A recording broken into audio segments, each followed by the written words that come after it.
우리를 행복하게 하는 행동 5위는 음악 듣기였습니다. 4위는 놀기, 3위는 대화, 2위는 운동이었습니다. 1위는 안녕하세요. 배종민입니다. 오늘은 어떤 행동이 우리를 행복하게 만드는지에 대해 뇌과학 연구를 통해 함께 살펴보려고 합니다. 소개해드릴 연구는 2010년 사이언스지에 실린 하버드대학교 연구진의 연구입니다.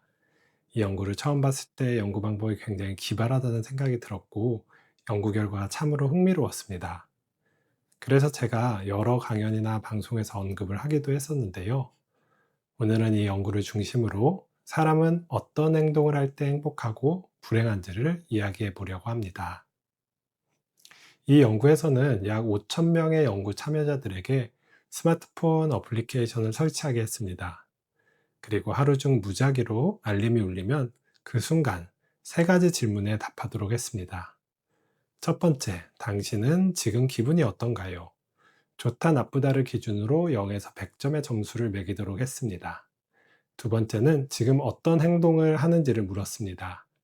그리고 세 번째는 하고 있는 일과 상관없이 다른 생각에 빠져 있는지를 물었습니다.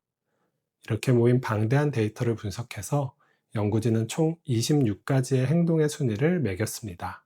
그 결과가 상당히 흥미롭습니다. 먼저 어떤 행동을 할 때 가장 행복했는지를 보겠습니다. 우리를 행복하게 하는 행동 5위는 음악 듣기였습니다. 4위는 놀기, 3위는 대화, 2위는 운동이었습니다. 1위는 압도적인 점수차로 Making Love, 사랑을 나누는 것이었습니다. 여러분은 어떠신가요?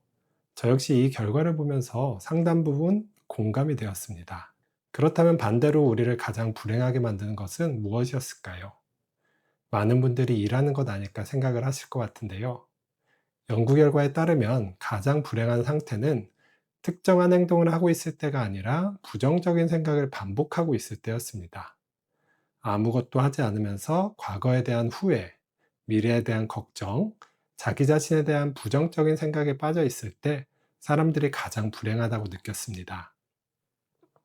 두 번째로 불행한 행동은 의외로 쉬는 것이었습니다. 이게 좀 의외입니다. 우리의 통념으로는 쉬고 있을 때 행복하지 않을까 생각이 들기 때문입니다. 세 번째로 불행한 행동은 드디어 일입니다. 역시 사람은 일할 때 행복하지 않습니다. 26개 행동 중 24위를 차지하였습니다. 다음으로는 중간 순위를 차지한 것들 중에 의외인 것을 살펴보겠습니다. 무언가를 시청할 때 우리는 얼마나 행복할까요? 연구 당시에는 스마트폰이 널리 보급되기 전이라 TV 시청을 통해 이를 확인할 수 있습니다. TV 시청은 26개의 활동 중 15위였습니다. 16위가 집안일을 할 때임을 고려한다면 무언가를 보는 것은 우리를 그다지 행복하게 만들지 않습니다. 라디오를 듣는 것도 17위로 그렇게 행복하지 않습니다. 연구 결과들을 살펴보면 결국 능동적으로 참여하는 행동들에서 우리는 더 큰 행복감을 느낍니다.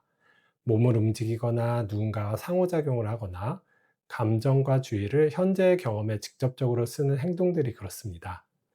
사랑을 나누거나 운동을 하거나 대화를 나누는 행동들이 상위에 있었던 것도 이와 무관하지 않습니다. 반면에 TV를 보거나 단순히 화면을 바라보는 것처럼 수동적인 행동들은 기대만큼의 행복을 주지 못했습니다. 아무것도 하지 않는 것은 물론이고 무언가를 보고 있기만 한 상태 역시 우리를 크게 행복하게 만들지는 않았습니다. 이는 우리의 뇌가 단순한 자극 소비보다는 스스로 관여하고 참여하고 있다는 감각을 필요로 한다는 점을 시사합니다.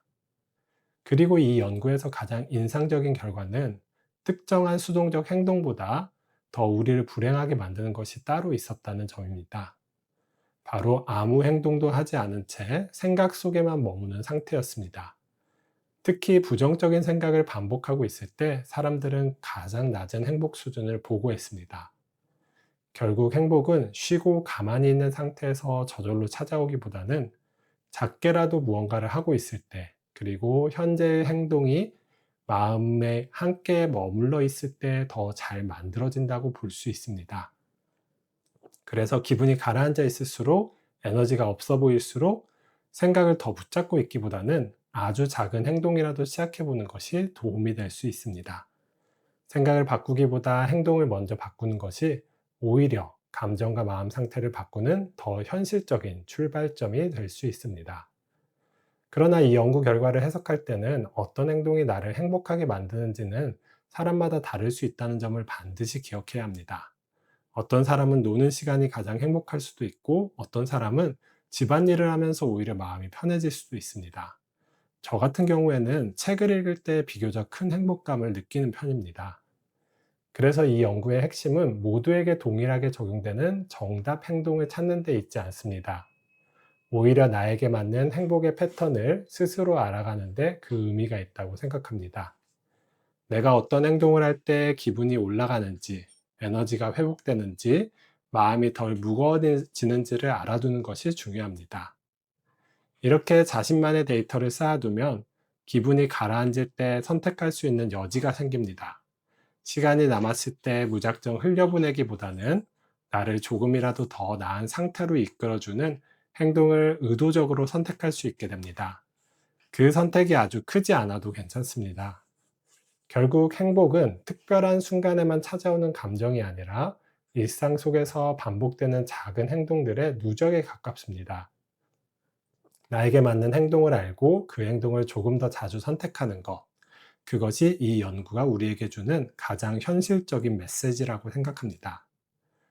마지막으로 꼭 말씀드리고 싶은 부분이 있습니다. 이 연구에서도 확인되었듯이 부정적인 생각에 빠져 있는 상태는 우리를 가장 불행하게 만듭니다. 실제로 진료실에서 만나는 많은 분들도 상황 자체보다도 그 상황 속에서 반복되는 생각 때문에 더 힘들어하는 경우가 많습니다. 그래서 기분이 가라앉을 때일수록 생각 속에만 머무르기보다는 작은 행동이라도 해보시는 것을 권해드리고 싶습니다. 완벽하지 않아도 괜찮고 대단하지 않아도 괜찮습니다. 무언가를 한다는 것 자체가 생각의 고리를 끊는 하나의 방법이 될 수 있기 때문입니다. 오늘은 사이언스지에 실린 하버드 대학교 연구진의 연구를 통해 어떤 행동이 우리를 행복하게 만드는지, 그리고 무엇이 우리를 더 불행하게 만드는지를 살펴보았습니다. 여러분도 오늘을 계기로 나에게 행복을 가져다 주는 행동이 무엇인지 한 번쯤 돌아보시길 바랍니다. 시청해 주셔서 감사합니다. 배종빈이었습니다.